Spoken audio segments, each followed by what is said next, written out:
السلام عليكم ورحمة الله وبركاته.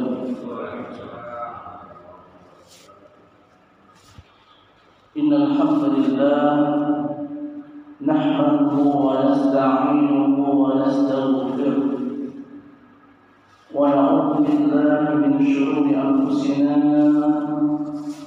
ومن سيئات أعمالنا. من يهده الله فلا مضل له ومن يضلل فلا هادي له. أشهد أن لا إله إلا الله وحده لا شريك له وأشهد أن محمدا عبده ورسوله لا نبي ولا رسول بعده. قال الله تعالى في القرآن الكريم: أعوذ بالله من الشيطان الرجيم. يا أيها الذين آمنوا اتقوا الله حق تقاته ولا تموتن إلا وأنتم مسلمون. وقال أيضا: يا أيها الناس اتقوا ربكم الذي خلقكم من نفس واحدة وخلق منها زوجها وبث منهما رجالا كثيرا ونساء واتقوا الله الذي تساءلون به والأرحام إن الله كان عليكم رقيبا. فإن أصدق الحديث كتاب الله وخير الهدي هدي محمد صلى الله عليه وسلم وشر الأمور محدثاتها وكل محدثة بدعة وكل بدعة ضلالة وكل ضلالة في النار. Ma'asyiral muslimin jemaah subuh yang dirahmati Allah, alhamdulillah, marilah kita panjatkan puji syukur kita kehadirat Allah Subhanahu wa taala.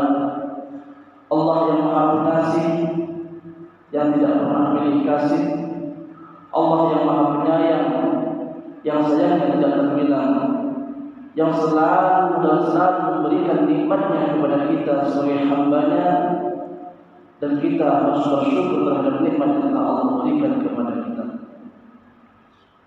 Dengan kita bersyukur kepada Allah Subhanahu wa taala, maka Allah Subhanahu wa taala akan menambahkan nikmatnya kepada kita semua. Akan tetapi ketika kita ingkar, lupa untuk tidak bersyukur kepada Allah Subhanahu wa taala, maka Allah Subhanahu wa taala akan memberikan nanti di hari pembalasan dengan azab yang pedih. Na'udzubillah summa na'udzubillah min dzalik. Yang kedua kalinya salawat dan salam kita haturkan kepada baginda Rasulullah Muhammad sallallahu alaihi wasallam sebagai contoh tauladan, uswah hasanah, sebaik-baik contoh yang harus kita contoh, yang telah berhasil membawa umatnya dari alam kegelapan menuju alam yang terang benderang, yakni agama Islam. Ma'asyiral muslimin jemaah subuh yang dirahmati Allah, alhamdulillah, pada pertemuan sebelumnya dan pada bab yang keempat itu kita telah membahas tentang niat, yang mana niat itu merupakan sepertiga daripada agama Islam, sehingga setiap perbuatan yang kita lakukan itu tergantung daripada niat kita semua. Kalau misalkan niat kita untuk Allah dan Rasulnya, maka kita akan mendapatkan ganjaran pahala dari Allah Subhanahu wa taala. Akan tetapi kalau niatnya hanya untuk urusan wanita dan dunia saja, maka ia akan mendapatkan seperti apa yang telah ia niatkan tersebut. Ma'asyiral muslimin jemaah salat subuh yang dirahmati Allah. Dan pada kesempatan kali ini akan melanjutkan, yaitu tentang hubbud dunia, tentang cinta dunia. Ada sebuah doa dari Rasulullah sallallahu alaihi wasallam, dan Rasulullah sallallahu alaihi wasallam sering berdoa doa tersebut yang bunyinya Allahumma la taj'alid dunya akbar hammina wa la mablugha ilmina. Ya Allah, jangan Engkau jadikan dunia sebagai keinginan terbesar kami, kata Rasulullah sallallahu alaihi wasallam dalam doa tersebut. Dan jangan Engkau jadikan dunia sebagai puncak pengetahuan kami. Dan juga kita sebagai umat Rasulullah sallallahu alaihi wasallam harus berdoa demikian. Jangan sampai dunia itu menjadikan kita lupa terhadap akhirat kita. Karena dunia itu merupakan permainan dan senda gurau. Sebagaimana Allah Subhanahu wa taala berfirman, "Wa mal hayatud dunya illa la'ibun wa lahu wa lad-darul akhiratu khairul lil ladzina yattaqun afala ta'qilun." Dan kehidupan dunia ini hanyalah permainan dan senda gurau, kata Allah Subhanahu wa taala. Sedangkan negeri akhirat itu adalah sungguh lebih baik bagi orang-orang yang bertakwa. Masyarakat muslimin jemaah salat subuh yang dirahmati Allah. Dunia adalah penjara bagi kaum mukmin, bagi kaum muslimin, dan surga bagi orang-orang kafir. Demikian pula pesan baginda Rasulullah sallallahu alaihi wasallam yang patut kita contoh, bahwasanya kehidupan dunia merupakan kehidupan yang fana, yang hanya sebentar saja. Maka kita harus menggunakan dunia itu bagaimana untuk mendapatkan akhirat kita. Jangan sampai dunia itu kita kejar sehingga yang kita dapatkan adalah dunia tersebut. Maka ada seorang pakar mengatakan, letakkan dunia itu di tangan kalian, jangan di hati kalian. Karena kalau kita meletakkan kalau kita meletakkan dunia di tangan kita, maka insya Allah dunia itu tidak akan semena-mena kita kejar dan pasti akan memikirkan kehidupan akhirat. Ma'asyiral muslimin jemaah salat subuh yang dirahmati Allah. Allah Subhanahu wa taala menyebutkan dalam Al-Qur'an bahwa kehidupan dunia itu dijadikan indah dalam pemandangan orang-orang yang kafir, dan mereka memandang hina orang-orang yang beriman. Padahal orang-orang yang bertakwa itu lebih mulia daripada mereka di hari kiamat. Karena Allah Subhanahu wa taala memberi rezeki kepada orang-orang yang dikehendakinya tanpa batas. Allah Subhanahu wa taala membutakan hati seorang pengejar dunia sehingga menganggap hina orang-orang yang menuju kepentingan akhirat. Oleh karenanya jangan sampai di antara kita ada sedikit pun keinginan untuk dan berusaha mengejar kehidupan dunia tersebut. Silakan kita mencari harta sebanyak mungkin, karena tidak ada larangan bagi kita tentang itu. Akan tetapi cukup kita letakkan di tangan kita saja, jangan di hati kita. Sebagaimana kata Asy-Syaikh Muhammad bin Shalih Al-Utsaimin rahimahullah, ambillah dari dunia yang halal untukmu dan jangan engkau melupakan bagian darinya, namun letakkanlah dunia di tanganmu dan jangan letakkan di hatimu. Inilah yang terpenting bagi kita semua. Ma'asyiral muslimin jemaah salat subuh yang dirahmati Allah. Kekhawatiran Rasulullah sallallahu alaihi wasallam, dunia yang penuh dengan tipu daya ini perlu kita waspadai. Bahkan Rasulullah sallallahu alaihi wasallam khawatir terhadap umatnya yang terpedaya dengan gemerlapnya dunia. Sebagaimana sabda Rasulullah sallallahu alaihi wasallam yang artinya, sesungguhnya di antara yang aku khawatirkan, kata Rasulullah sallallahu alaihi wasallam, pada diri kalian setelah sepeninggalku ialah dibukakannya bunga dunia dan pernak-perniknya untuk kalian. Jadi Rasulullah sallallahu alaihi wasallam mengkhawatirkan kita sebagai umatnya, takutnya umatnya tersebut sangat cinta kepada dunia sehingga melupakan akhirat. Karena kita sebagai umat Islam harus benar-benar belajar tentang hal ini, sehingga tidak terjerumus dengan kehidupan dunia yang hanya sebentar saja. Keresahan Rasulullah SAW sangat terbukti pada zaman ini, di mana sedikit sekali orang yang mendahulukan akhiratnya daripada kehidupan dunia. Mereka tahu bahwa suatu saat mereka akan mati, namun yang dikumpulkan dan diperjuangkan hanyalah dunia saja, dan sebenarnya hanya permainan dan senda gurau saja. Karena banyak fakta yang terjadi pada saat ini, yaitu yang awalnya kita jalan kaki terus punya motor, maka kesombongan pun akan mulai ada. Dan apabila kita sudah punya motor terus diganti dengan mobil, maka kesombongan pun akan ada. Dan bahkan setelah mempunyai itu semua, kita jalan untuk memakmurkan masjid-masjid Allah Subhanahu wa taala. Oleh karenanya jangan sampai sifat itu ada pada diri kita semua. Maka pentingnya di antara kita selalu belajar dan belajar tentang hal ini, karena gemerlapnya dunia merupakan tipu daya semata yang kelak nanti akan membahayakan kita kalau kita terpengaruh dengan nikmatnya dunia. Ma'asyiral muslimin jamaah Rasul yang dirahmati Allah.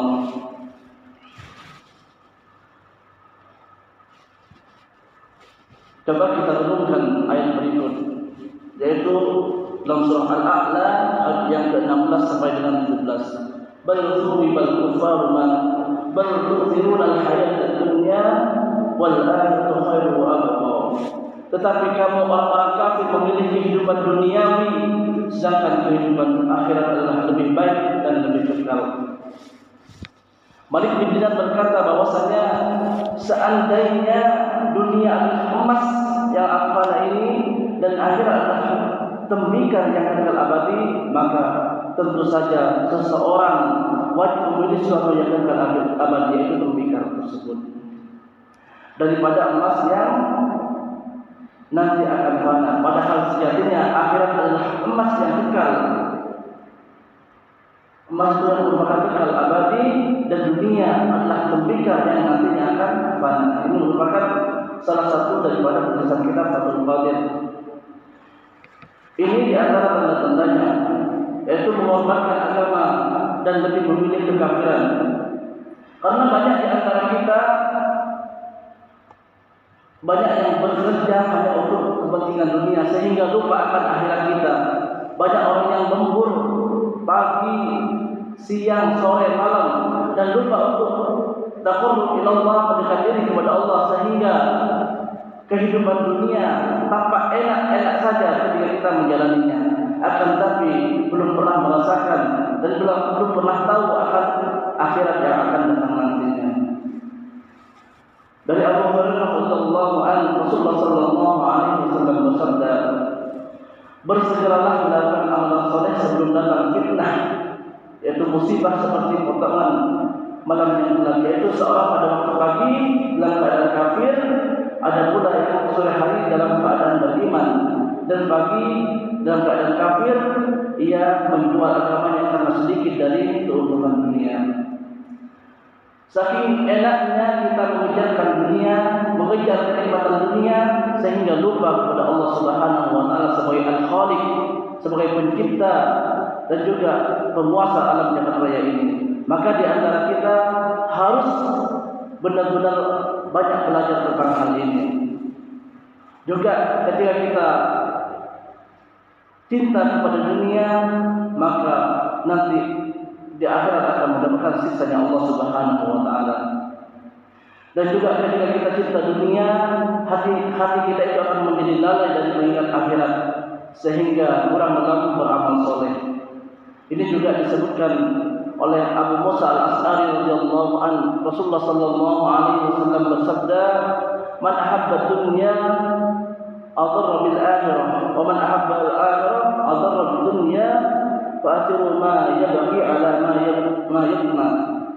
Siapa yang begitu gila dengan dunianya, maka itu akan memudaratkan akhiratnya.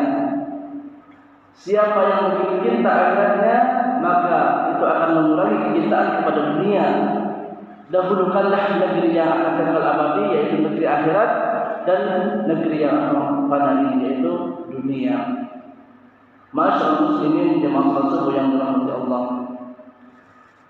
Dalam surah Az-Zariyat juga disebutkan, Qutilal kharrasun alladzi hum fi ghamratin sahun.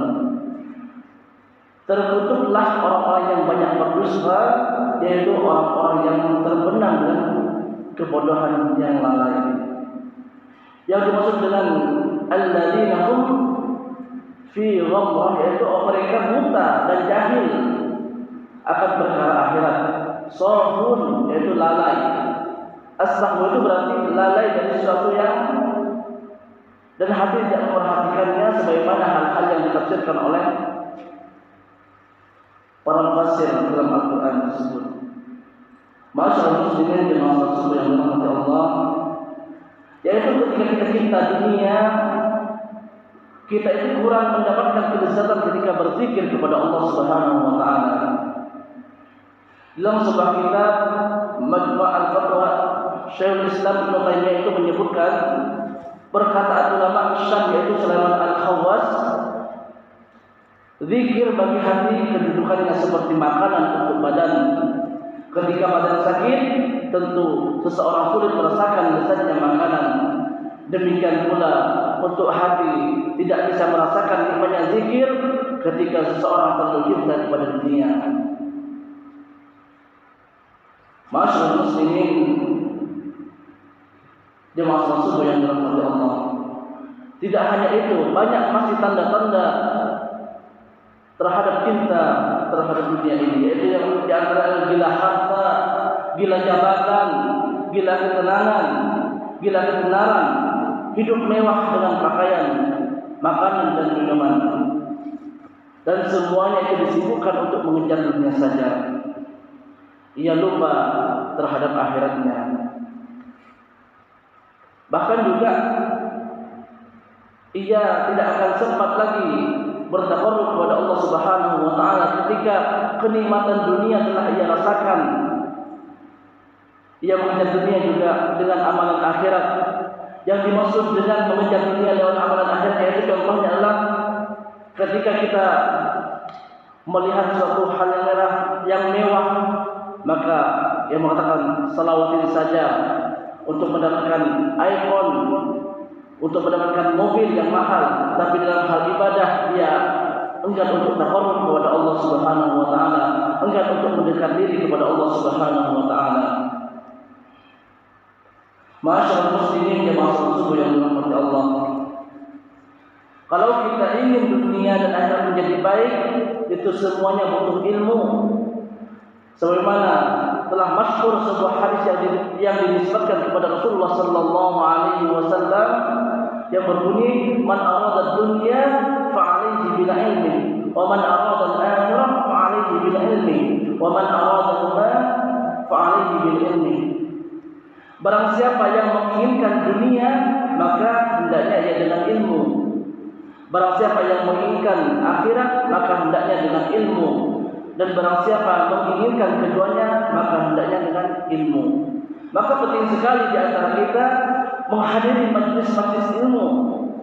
Kita belajar agar supaya mengerti tentang semua hal tersebut, sehingga kita tidak terkecoh dengan cinta dunia tersebut. Dan juga dalam hal ilmu, manusia dibagi menjadi 4 hal. Dalam kitab Ihya Ulumuddin disebutkan bahwasanya Imam Al-Ghazali menukil ungkapan Syekh Khalil bin Ahmad. Beliau mengelompokkan manusia menjadi 4 hal, yaitu qala Khalil bin Ahmad ar-rijalu arba'. Syekh Khalil bin Ahmad itu berkata, manusia dibagi menjadi 4 hal. Yang pertama adalah rajulun yadri wa yadri annahu yadri. Seseorang yang mengetahui dan sadar bahwa dirinya itu tahu. Nah, fadzalika alim fattabi'uhu. Itulah orang yang berilmu, maka ikutilah. Maka penting sekali di antara kita untuk mencari dan menemui seseorang syekh atau seorang ustaz dan bertanya tentang hal tersebut, sehingga kita tahu mana yang benar dan mana yang salah. Dan juga yang kedua, warajulun yadri wala yadri annahu yadri. Orang yang mengetahui dan tidak sadar bahwa dirinya mengetahui. Nah, dan yang demikian itu, ya mereka sedang tidur, maka bangunkanlah, sadarkanlah ia, karena dengan demikian ia akan menjadi sadar dan mengetahui hal tersebut. Sedangkan yang ketiga, warajulun la yadri wa yadri annahu la yadri. Seorang yang tidak mengetahui dan sadar bahwa dirinya tidak mengetahui. Nah, inilah orang yang mencari ilmu dan butuh bimbingan, butuh arahan sehingga ia tidak terpengaruh dengan kepentingannya dunia. Sedangkan yang keempat, warajulun la yadri annahu la yadri. Seseorang yang tidak mengetahui dan tidak sadar bahwa dirinya tidak tahu. Nah, inilah orang yang bodoh. Maka ketika ia berpendapat maka tolaklah ia. Sehingga kalau misalkan kita semua memintai nasihat dan yang melihat yang nomor 4 ini, maka kita harus menolaknya dan menjauhinya. Ma'asyiral muslimin, jemaah salat subuh yang dirahmati Allah. Maka penting sekali kita selalu berdoa kepada Allah Subhanahu wa taala, Allahumma la taj'alid dunya akbar hammina wa la mablugha ilmina. Ya Allah, jangan Engkau jadikan dunia sebagai keinginan terbesar kami, dan jangan Engkau jadikan dunia sebagai puncak pengetahuan kami. Ma'asyiral muslimin, jemaah salat subuh yang dirahmati Allah. Alhamdulillah, pada pertemuan kali ini hanya satu pembahasan, yaitu tentang hubbud dunia, dan materinya sudah habis. Insyaallah kita akan melanjutkan tentang bab berikutnya, yaitu tentang sombong. Yang seperti biasa sebelum itu kita berdoa kepada Allah Subhanahu wa taala, semoga Allah Subhanahu wa taala menjadikan kita orang yang taat beragama, sehingga tidak menjadikan dunia sebagai tujuan. Kita menjadikan akhirat adalah sebagai tujuan kita semua. A'udzubillahi minasyaitonir rajim. Bismillahirrahmanirrahim. Allahumma shalli ala Muhammad wa ala ali Muhammad. Alhamdulillahi rabbil alamin. Hamdan na'imin, hamdan syakirin, hamdan yuwafi ni'amahu wa yukafi mazidah. Ya Rabbana lakal hamdu kama yanbaghi li jalali wajhikal karim wa 'azimi sultanik. Allahumma inna nas'aluka salamatan fid din وعافية في الجسد وزيادة في العلم وبركة في الرزق وتوبة قبل الموت ورحمة عند الموت ومغفرة بعد الموت. اللهم حون علينا في سكرات الموت والنجاة من النار والعفو عند الحساب. اللهم لا تجعل الدنيا أكبر همنا. اللهم لا تجعل الدنيا أكبر همنا. اللهم إنا نسألك علما نافعا ورزقا طيبا وعملا متقبلا. أصبحنا على فطرة الإسلام وعلى كلمة الإخلاص وعلى دين نبينا محمد صلى الله عليه وسلم وعلى ملة أبينا إبراهيم حنيفا مسلما وما كان من المشركين. اللهم يا مقلب القلوب ثبت قلوبنا على دينك. اللهم يا مقلب القلوب ثبت قلوبنا على طاعتك. ربنا لا تزغ قلوبنا بعد إذ هديتنا وهب لنا من لدنك رحمة إنك أنت الوهاب. ربنا آتنا في الدنيا حسنة وفي الآخرة حسنة وقنا عذاب النار. سبحان ربك رب العزة عما يصفون وسلام على المرسلين والحمد لله رب العالمين. وآخر دعوانا عن الحمد لله رب العالمين. ثم السلام عليكم ورحمة الله وبركاته.